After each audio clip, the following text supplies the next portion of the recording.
All right. How do you find a good martial arts gym?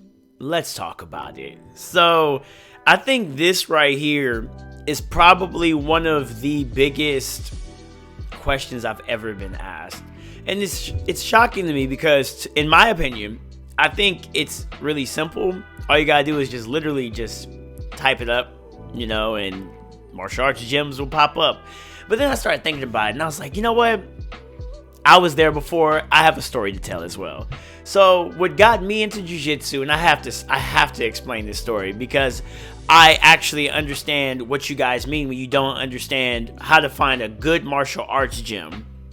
So for me, for example, I have went all over Southern California looking for different martial arts. I have so many good stories, but we're going to talk about jiu-jitsu specifically. What got me into jiu-jitsu was I was really shocked by this art that they call it the gentle art. It could take down the biggest opponents and all this stuff. And what really got me into it was watching Joe Rogan and Eddie Bravo, of the creator of 10th Planet.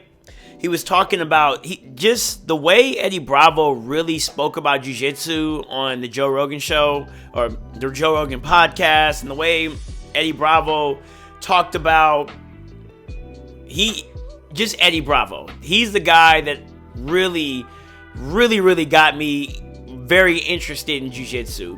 So I didn't know that 10th Planet, specifically Eddie Bravo's gym, was in Southern California. I didn't know. I literally didn't know. I didn't look it up, I just assumed he had to have been somewhere, but not where I was close to. And my dad, it was actually my dad, he just went to Long Beach in Southern California, Signal Hill. He found, he was driving actually, and found a nearby jiu-jitsu gym. And I did jumped in the gi, and I was there since. And I was there for like 7 months, 8 months. I was there for a while. I was training every day. I was having a blast. And I crashed my car, and I was like, damn, because I live in Inglewood, California. For those who don't know, basically it's like Long Beach is down here, and Inglewood is basically in LA. You would have to just look it up. I'm in Inglewood, California. So I was like, damn, I have nowhere to go. I want to practice jiu-jitsu. So I looked up and I found out 10th Planet, I found out there was a 10th Planet right next to me. And I was like, oh. So my dad, he, once again, goes to the 10th Planet, but he thought Eddie Bravo was at 10th Planet West LA. So he walks in and he meets Scott Epstein, which is my current coach today. And he thought that Eddie Bravo was at this gym. So he was like, hey, you can enroll into this gym. My dad, he would hear me talk about stuff, because as you guys can see, I'm a big yapper. And he would just be like, all right, let me just help you out. Let me just get you in here so you can stop yapping about it. So I went up there, and I remember I was training at 10th Planet West LA. It was maybe like 2 or 3 months. And I remember sitting there and I asked somebody, I was like, where's Eddie Bravo? And it was like, oh, he's at HQ. And I was like, so this isn't HQ? They was like, no, it's further down. And I was like, well, I'm already here, West Side.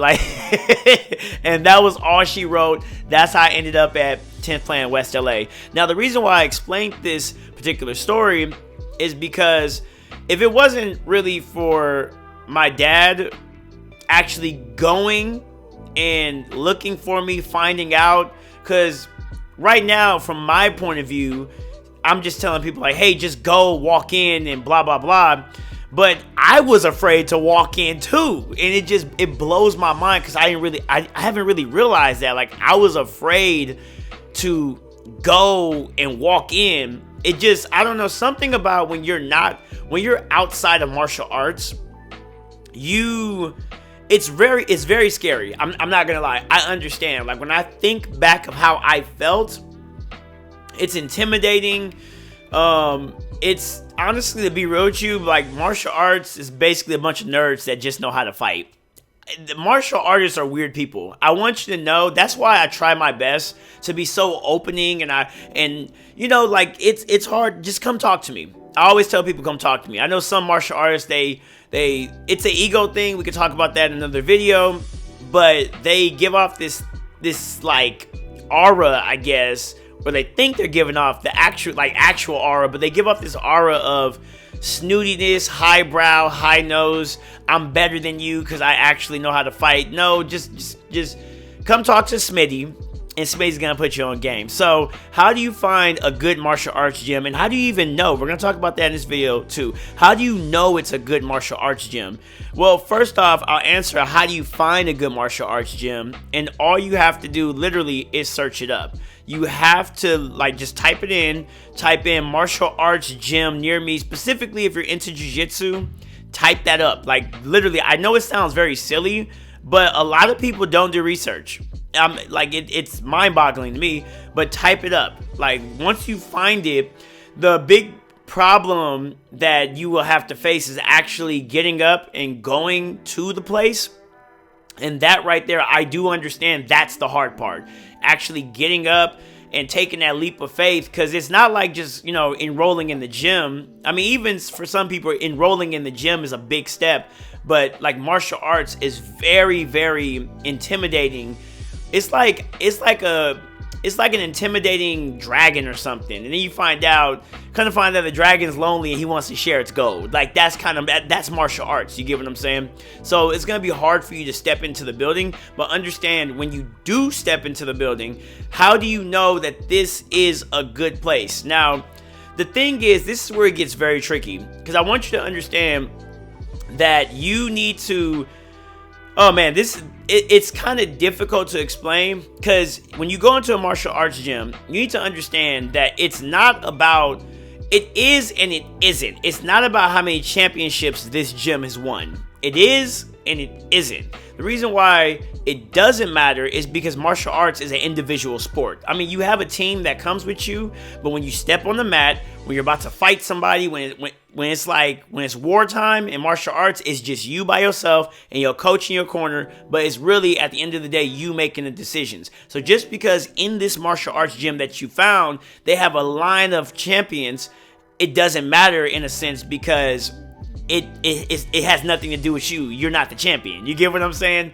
So, but it does, the reason why it does matter too, in some cases, is typically if they have a lot of if they have a lot of like medals and championships, that means typically they're gonna have good coaches. So when you walk into a martial arts gym, just don't be like, oh, I want to see. Don't do that. Don't do that. Just be like, have a very curious mind. Say, hey, like, has there been any champions?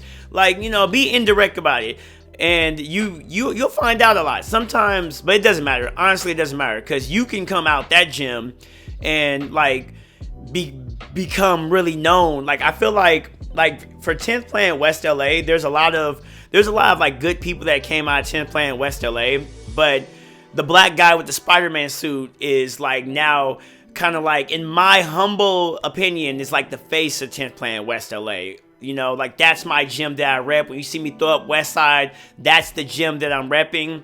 So I feel like now I've like put my identity onto the gym. It has its own identity. You'd have to come to my gym to find out, to see why I act like the way I do.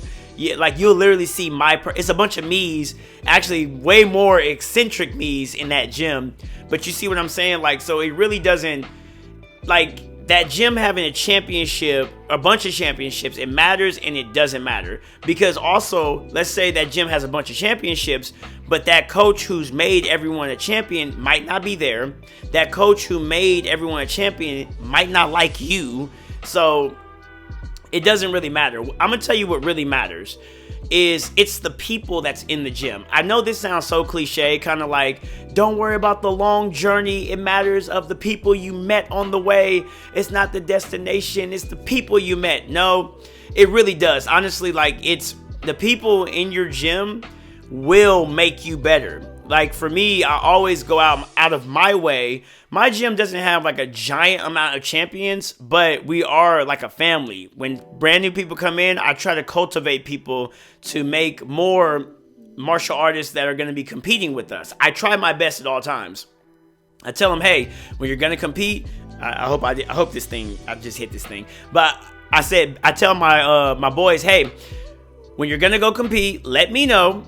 And You be there for you. Typically, that's what I like to do. I like to be there for you. Call me. Whenever you call me, I'll be there. Whenever you need me, you get what I'm saying? Some of you guys might not get that reference, but I'll be around. Anyways, but so when you walk into a gym, you want to look and see like how many people, won or not, like. You get the point. I've expressed that part.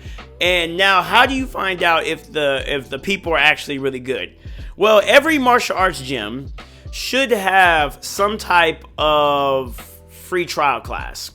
If you walk into a martial arts gym and they say you have to sign up today for a month and you can't back out of it, you need to leave. You need to leave out of that gym. They should have some type of like free trial for you to go. And honestly, if you, let's say for example, you like this gym and there's another gym over here that you want to try, it's not going to hurt you. Let's say you pay for this gym, right? And you're training at this gym for an entire month. It's not going to hurt you if you trained at this gym and you find out you kind of don't like it and you want to try this gym, and you go over to this new gym and you pay and try for that gym. Now, the thing is, when you gym hop, I don't know how the culture is now, but back when I started, like around, I think it was 2019 or 2020 when I started jiu-jitsu, gym hopping was a big no-no at that time. It's much different now. The culture's changed, but like when you gym hop, besides I think some Brazilian people are actually still like that. Some Brazilian coaches, they don't like you. Like for example, if any of my guys from Brazilian top team happen to just run across this and they're like, oh, and you made it this far. The reason why I never came back to my gi school is when I went to 10th Planet, I knew my coach, Marcelo Perdomo, was never going to let me come back in. I knew it. I knew he was never going to accept me because he always used to rant and say like, oh, when I find out someone went to another gym and they try to come back to my gym, I tell them to go. So because I knew that, I never went back to do gi ever again, which is fine because I love no gi. But you see that relatable story, you need to understand the gym hopping culture. So if you have a Brazilian coach, they do not like the gym hoppiness. They're not a fan of that. But besides that, if you do decide to gym hop, understand you gotta have some good social skills because people come and go a lot in martial arts. They come and go. So it's kind of like you really won't, like, especially in martial arts, you won't know a guy's name until maybe like a year from you guys being around each other. You just know he's bald-headed guy. You get what I'm saying? Like, there's some people in my gym, I've known them for like 5 years. I still don't know their name. Like, and we literally, and we ate together. We watched all, I still don't know their name. It's so funny. Like that's martial arts. So you need to understand that if you do gym hop, if you say, I tried this gym, I want to go try this gym, and people seem standoffish, it just takes time. It takes time because people come and go in martial arts. So how do you find a good gym? Look it up. That's skill number one. Look it up. You need to go look it up. Jiu-jitsu gyms near me. Okay, look that up. Then the biggest hurdle is going to be actually walking into the gym. Do they have a free trial class? How many times can you come in and train? You know, all that stuff matters. We'll probably talk about that in another video about like how many days you should be training. But like, I think to give you a good example, my gym allows unlimited. You have one price. We're not going to talk about prices because inflation, maybe this video is 15 years old or something like that. Who knows, you know? The prices vary. Martial arts is expensive, especially jiu-jitsu. I'm telling you that right now. I heard in Europe, jiu-jitsu is actually really cheap. I don't know, but just keep in mind, martial arts in general is way more expensive. I think I said martial arts is cheap. No. Martial arts is way more expensive than a regular gym, like lifting weights. It's way more expensive. So be prepared to spend some money. You get what I'm saying? But that's all. Give me, if you have any more questions, let me know. I'm trying to keep this video a certain length, and I just hit that. So you guys take care.